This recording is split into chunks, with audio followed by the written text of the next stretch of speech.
I think this is one of the most important pieces of legislation that we can look at. We deal with a lot of things, Republicans and Democrats, on foreign affairs, but we're not always dealing with things where Americans are actually victims. And when we're talking about these scam syndicates, we are talking about our friends, our neighbors, our family members, people in our community that are very literally victims of people in other countries, and it's a big deal. I want to thank my colleague, Jefferson Shreve, for leading this important piece of legislation. You've done yeoman work on this, and I really appreciate the work. Over the past 3 years, Chinese criminal organizations in Southeast Asia have started online scan operations at really an unprecedented scale. These scam centers, they're not a teenager working in their mom's basement. We have some of the pictures of them behind me, if you can see them. These are industrialized operations. They are the size of entire apartment complexes, communities.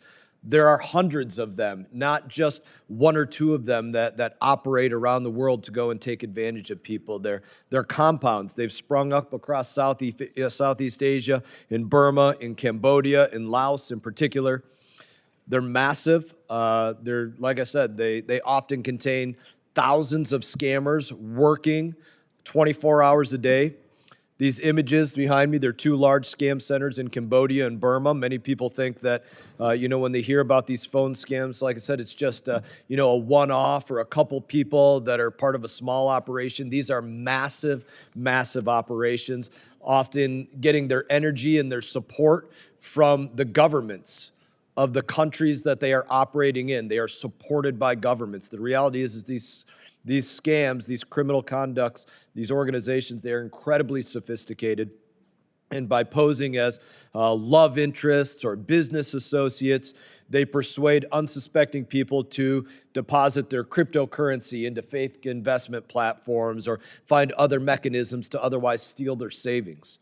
Think of the unimaginable loss suffered by someone who's been scammed out of their life savings. Since 2023, Americans have lost at least $16 billion at the hands of these scam syndicates and their corrupt governments that protect them. $16 billion in lost savings of hardworking Americans. Americans are being targeted by foreign criminals with some very serious and devastating results. And to make matters worse, these scam centers used forced labor in many cases to run these scams around the clock. Around 300,000 victims of human trafficking are imprisoned inside of these kinds of massive compounds that we show these pictures of. And if they don't hit their quotas, they're tortured, or they're killed, or they're otherwise somehow suffering in an even worse way. Cambodia and Burma are both state sponsors of human trafficking.